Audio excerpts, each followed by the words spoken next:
him into power as the most credible ever in the history of Nigeria, stating that those who cannot accept the result of a free and fair election do not deserve the joy of victory. Those who cannot accept the result of a free and fair election they do not deserve the joy of victory.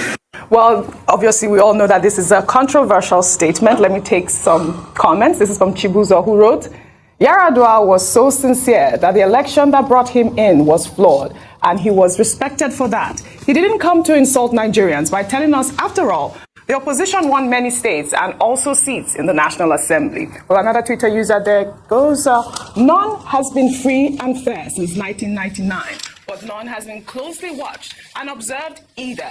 Like the just concluded one. It wasn't business as usual. If it was, everyone would have moved on already, as it used to be. Inec should prove how Tinubu won, so we can move on. It's simple.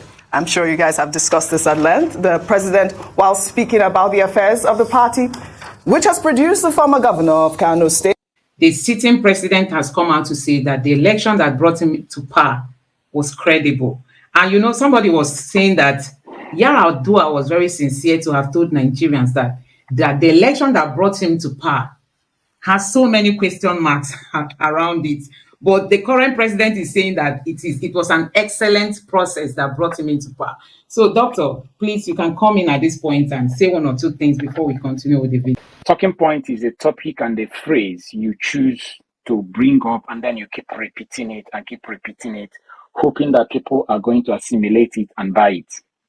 So the word credible is a talking point. APC, their candidate, as you have heard, the president now, and even INEC have chosen to adopt, especially as we are expecting the outcome of the presidential election petitions.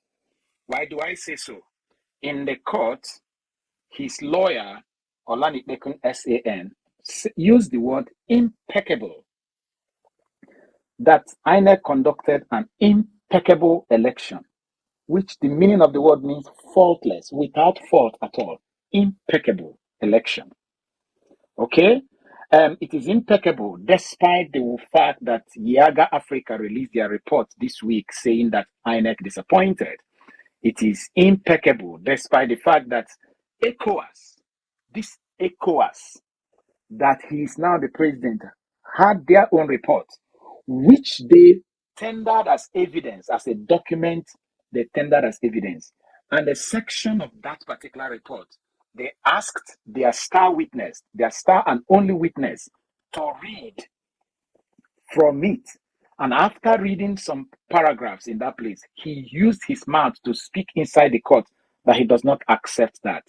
And I remember that Livi Uzoku SAN put it to him that you are denying the evidence you people presented here. And then it is impeccable and credible. That is why Olanipekun SAN awarded INEC 90% success. That INEC performed 90%. Okay. Maybe they hope that as they continue with these rhetorics and these talking points, that the judges will adopt it and it will now become part of their judgment. Hopefully. So I'm thinking possibly they just want to brainwash the minds of Nigerians. You know, when they keep saying they won, it was credible, people might tend to buy into that actually they won. But I think it's not really that easy for them to convince Nigerians that this election was credible.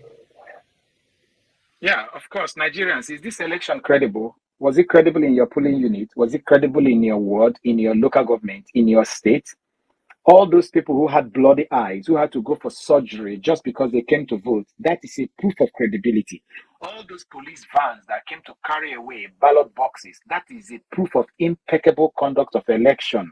Okay? All those ballot papers that were scattered in a place like Lagos just after voting to make sure that it was not counted, that is how to produce impeccable election outcome. Is it not a shame that people who could make this kind of statements are our leaders? Someone said that politicians Okay, I've forgotten how it was quoted, but let me not bother myself. Let's just move on. Let's move on.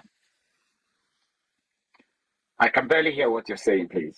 Abdullahi Ganduje, as its party chairman, said the party has a responsibility to promote unity, stability, and love among members. He also acknowledged that although Nigeria is going through challenges, which he has sufficiently addressed in his broadcast, his administration is ready to re-engineer the country's economy, adding that policies that have been put in place are for the people and not to punish the people.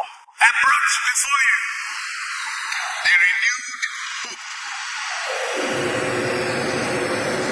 to fulfill your dreams and the dreams of our founding fathers. To be sure that Nigeria remains the focal point of our foreign and domestic policy. Renewed hope. A lot of people are still waiting for the renewed hope. But I mean, the controversial thing that I heard in that event was the nomination or the declaration or the announcement of Abdullahi Ganduje as its party, as the APC party chairman. Let me take Fisaya Shwombo's tweet, who wrote, "From being filmed hastily stashing $230,000 under his Babariga in 2018, Abdullahi Ganduje has now emerged the national chairman of Nigeria's ruling party. Elsewhere, he will be rotting in jail today. But Nigeria being Nigeria, the reward for corruption is public office." This is a stern tweet, unfortunately, Rufai. That is the rhetoric on social media. A lot of people have talked about the fact that, Ganduje, I mean, we all have talked about it. It could have been somebody else. Yes. Yeah, so we are going to stop it at that point. Honestly, the reward for corruption is public office in Nigeria. They don't even want to look at people's past. And this is one of the things we are struggling with at the election tribunal, that the sitting president has a very bad past when it comes to the forfeiture in the US. And we all know what happened, as in when this video was circulating everywhere on the internet that has to do with the past governor of Kano State. Today, he's now the chairman of APC party. And you know what that means, because in one way or the other, he will have a political influence over Nigeria because they are the ruling party. Take it or leave it, he has got a very strong role to play in this current government until the court decides who actually won the 2023 presidential election. So, Doctor, I want you to take over at this point. Well, there is just like you said, we might have to branch out to the main discussion we have today, which has to do with the declaration of war that the president is planning to make in Niger. They gave ultimatum 7 days, which will expire on Sunday. And then we'll see what is happening there. It's funny, though, that Ganduje is coming to become, they used to call him Gandola, isn't it? He's now the APC chairman. You see, that's the best they can give to Nigeria. These are the best of their men. You don't have something of better quality and you hide it.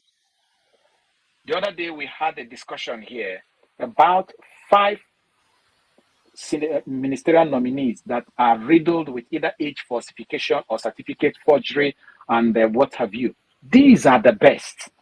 These are the best the president can produce for us to be our ministers. Because, like somebody called APC, a pack of corruption.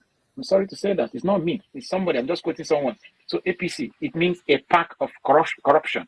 So what do you expect when you have a bag that is containing nothing but corruption? They can only pull out of it nothing but corrupt entities. That's why we have both the party chairman, ministerial nominees, people with questionable characters and what have you.